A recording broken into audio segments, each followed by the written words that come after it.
Hello everyone. Welcome to my YouTube channel XAT Turning Problems into Solutions. This is me Priyasha Das, and today in this video we'll be taking up a startup related question in decision making section.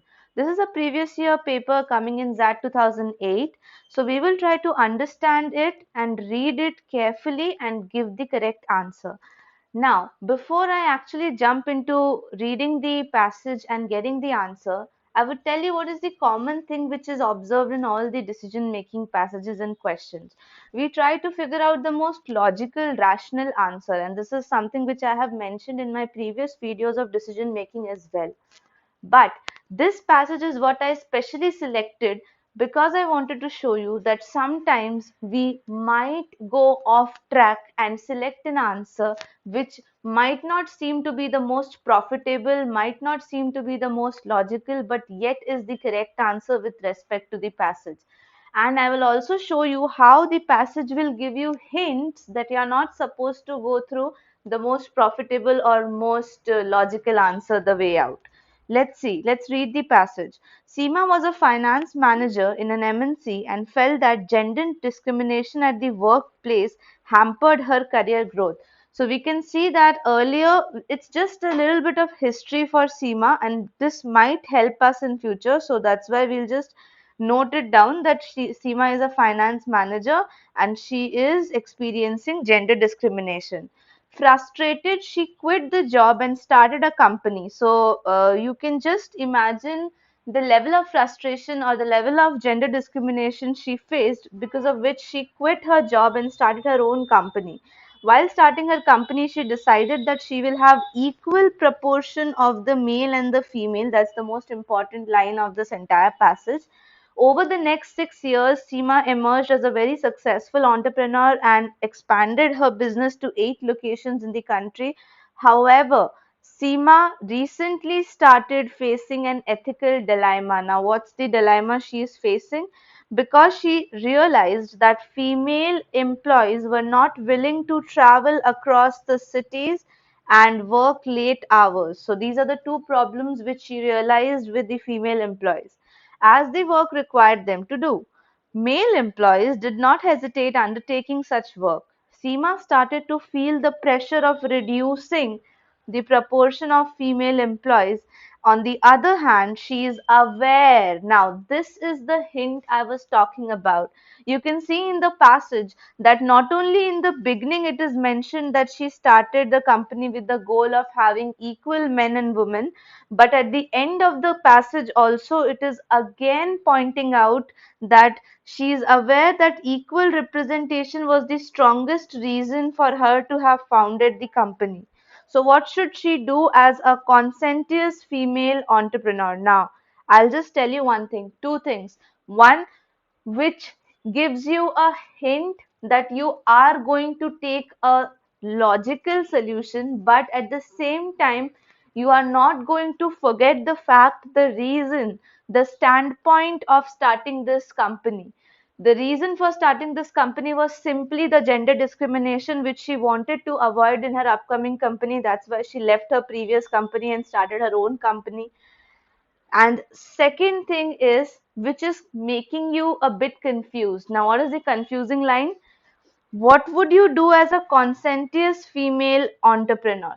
Now, as an entrepreneur, if I go ahead, I might feel that if there is a need of reducing the female employees, I might reduce it because it is affecting my business. But at the same time, the third hint in this passage, along with this is the first hint, equal proportion. This is a second hint, reinstating equal proportion, the reason for which she started the company. And the third and the most important part is the last line, conscientious female entrepreneur.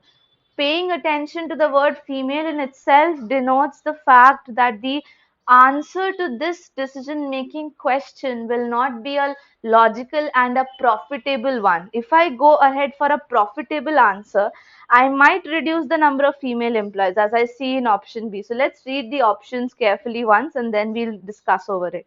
Option A says that C, if unwilling female employees could be given assignments which they do not require to travel and involve less overtime, Sounds quite logical to me, but at the same time, it is like we are not yet sure whether they will be doing it or not, because it is a if, it is having a if here. But anyways, we'll hold this. Sounds good to me, because Seema does not have to make any, reduction in the number of females if she takes this process, and at the same time, she'll be able to generate some profits as well. Option B is something which every entrepreneur will think of doing. Those who start up a company without keeping this in mind, that they have to keep a gender, like equal proportion of male and female, etc. The second is reduce the number of female employees as it is a business requirement. You see, it's clearly mentioned, and she should not let anything affect her business. I can guarantee you that people would think this to be one of the most important, you can say, correct or logical, ethical way, that, oh, please, this is profitable. And when we come to business and profits, we should not, marginalize, or we should not compromise at all. But what actually helps us to eliminate this option is these 3 points in yellow color. Again and again in the passage, it is stressed out that the reason she started the company was this gender discrimination only. The reason she actually wanted to quit her very highly paid finance manager MNC job was this.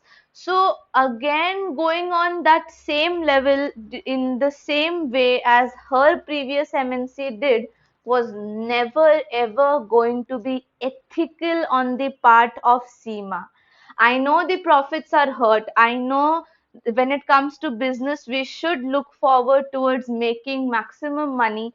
But at the same time, if someone has started a company with a foundation rule, then that rule should not be broken at any cost. And that's why option B is a little less effective as compared to option A right now. So we'll be making comparisons to A, and we see that B is something we will not do. Option C is easy to eliminate, because in my previous video of decision making, you might have seen that I told you, let the status quo continue. Whatever is happening, letting it continue is not a good attitude for a good entrepreneur or a good leader. And so we will simply, eliminate this option.